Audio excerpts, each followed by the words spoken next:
Bienvenidos a un nuevo video de Soldado Guaraní. A menos de 48 horas de su llegada oficial, el cielo paraguayo se prepara para recibir a los poderosos Super Tucanos.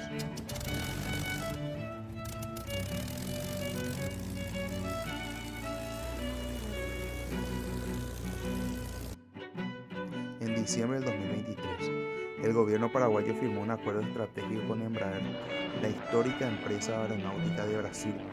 Esta alianza marcó el regreso del Super Tucano a la tierra guaraní.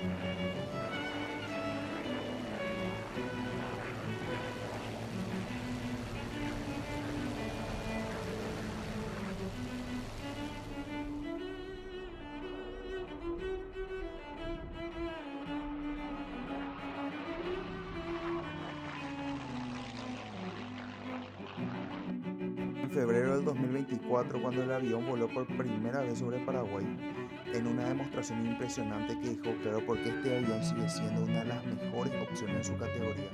Pero, ¿por qué volver a elegir al Super Tucano? Porque no solo es un entrenador avanzado, también es un avión de combate real, ideal para misiones de ataques ligeros, vigilancia fronteriza y lucha contra el narcotráfico.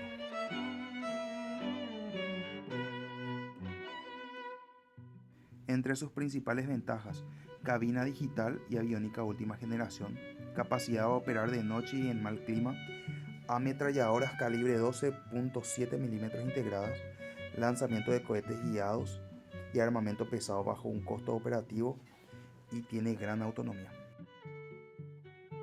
Por eso, a pocas horas de su llegada podemos decir con orgullo, Paraguay vuelve a volar alto y lo hace con una de las aeronaves más respetadas del mundo. Síguenos en Soldado Guaraní para no perderte la cobertura completa de este histórico momento para la Fuerza Aérea Paraguaya.